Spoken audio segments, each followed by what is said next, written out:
Bonjour à tous, j'espère que vous allez bien, que le confinement n'est pas trop dur et que vous vous portez bien surtout.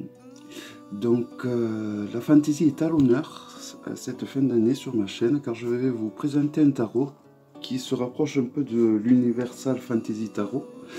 Il s'agit du Heaven Earth Tarot de Jack Sephiroth aux éditions Los Scarabeo. Donc celui-ci par contre fait partie des nouveaux formats Los Scarabeo. Donc il arrive dans une boîte en dur qui s'ouvre comme ceci. Donc les cartes sont à l'intérieur. Et il y a un guidebook un peu plus épais que ce qu'on a l'habitude d'avoir chez les Los Scarabeo. Mais vu qu'il y a plusieurs langues, voyons à comparer du Universal Fantasy. Vous aviez sur celui-là 63 pages et là vous en avez le double, 126. Donc il est en plusieurs langues.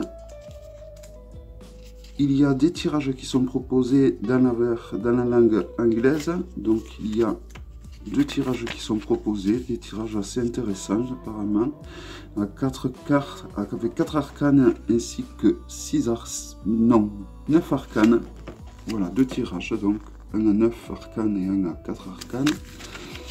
Et après, donc, vous avez évidemment, je pense, la partie en français quelque part. Voilà. Où vous avez donc la signification. Voilà pour les arcanes majeurs. Vous avez quelques mots-clés.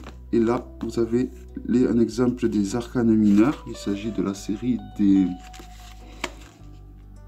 Donc là, vous avez le monde, et en dessous, on attaque les arcanes mineurs, les coupes, je crois.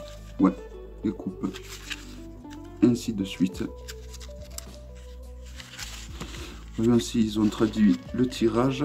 Ça m'étonnerait, les deniers.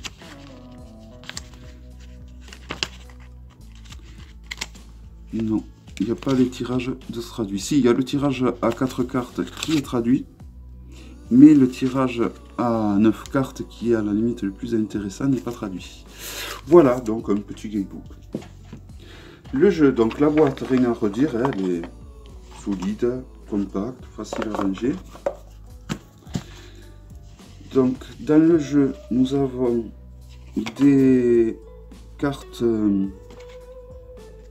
promo, on va dire.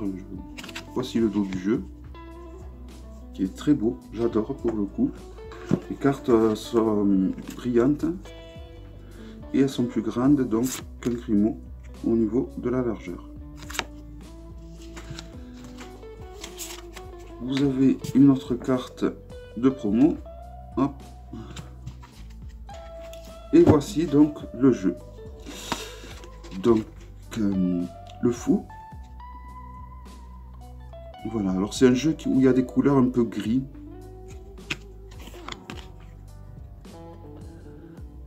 Le magicien. Grande prêtresse.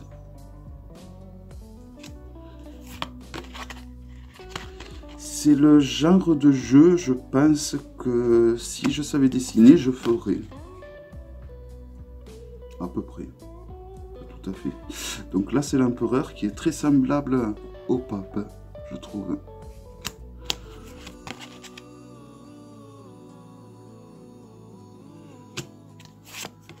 Les amoureux. Les dessins sont très jolis. Et voilà, encore un jeu où il y a plein de détails. Donc par contre, les cartes là sont très épaisses. Enfin très épaisses, elles sont beaucoup plus épaisses que le Universal Fantasy Tarot.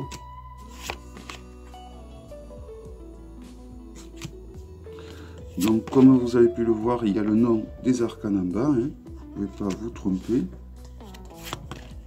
Donc c'est un tarot qui suit le rider, comme la plupart des tarots au jour d'aujourd'hui, j'ai l'impression. Le pendu. Un magnifique jeu, magnifique. À un prix plutôt correct, donc c'est ça qui est d'intéressant. Et alors je tiens à dire la même chose que j'ai dit lors de la présentation du Universal Fantasy Tarot. Il y a les créateurs du... Ah, je sais plus son nom, j'ai... Dark Mansion Tarot, qui ont ouvert des précommandes d'un magnifique tarot qui va être un petit peu de ce style, donc un style un peu fantasy, mais vraiment magnifique. Donc il y a du retard, j'imagine, au niveau des réceptions dû au Covid. Et voilà. Alors là, on arrive à la série des coupes, donc de l'eau.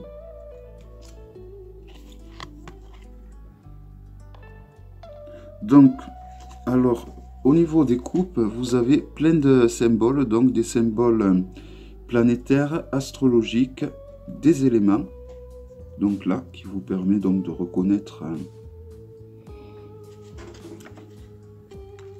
à quel arcane mineur elle appartient, mais de toute façon, sur les arcanes mineurs, vous avez, vous voyez là, il s'agit de la série de coupes, et vous avez donc tout le nombre de coupes qui est question sur l'arcane. Donc, c'est un tarot qui est très proche du Rider. Hein. Donc, vous pouvez étudier le Rider avec ce genre de tarot, en achetant un livre sur le Rider général. Donc, ouais, je ne l'ai pas dit, mais nous sommes, hop, le 10 de coupe, non, c'est bon, je me suis embrouillé. La princesse de coupe, magnifique. Regardez les détails qu'il y a sur la carte, l'arcane, je vous fais.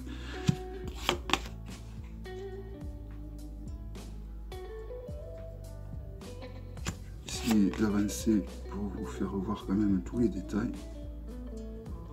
Bon, après c'est brillant, donc ça se reflète un peu. Mais...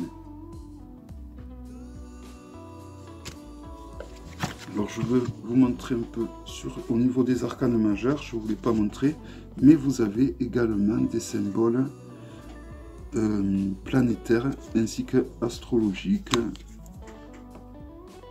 Vous voyez,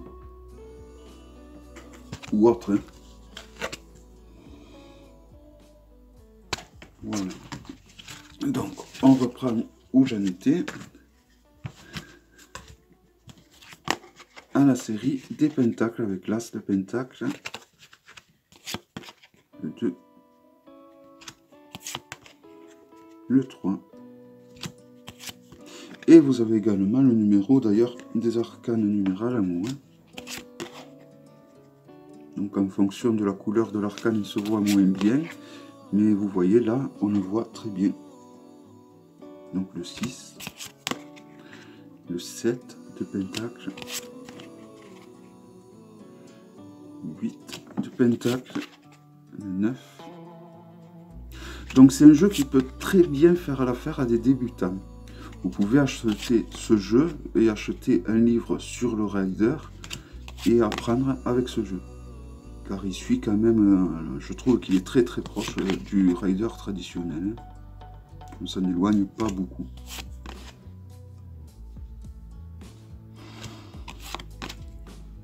La série du feu, donc des bâtons. Magnifique, hein? Des illustrations magnifiques. Ça fait... alors, ce jeu existe également dans une version avec une boîte beaucoup plus grande que celle-ci, hein, et aussi beaucoup plus chère pour le coup, où là, il vous faudra compter une trentaine d'euros contre 25, je crois, ou 24 euros, pas tout à fait 25 pour ce jeu-là. Et encore, vous pouvez le trouver à moins que ça, 9. Hein. Donc, sous les arcanes mineurs, sous les numérales du moins, vous avez un mot-clé en dessous. Mais il n'est pas... voilà, c'est pas dérangeant. Vous voyez, il y a écrit oppression. Ce n'est pas... il est écrit d'une façon qui n'est pas dérangeante. je trouve. Parce que des fois, quand il y a des mots-clés, on a tendance à se fixer que sur les mots-clés. Et du coup, on ferme tout ce qui pourrait nous venir de façon intuitive. Mais là, je trouve que c'est écrit d'une façon donc qui n'est pas dérangeante du tout. Donc la terrible série des épées, mais indispensable malgré tout. Donc je réitère ce que j'ai dit, les débutants peuvent apprendre avec ce tarot, car en plus sur les numérales vous avez des mots-clés. Et en plus les dessins sont vraiment, c'est des arcanes de très bonne qualité.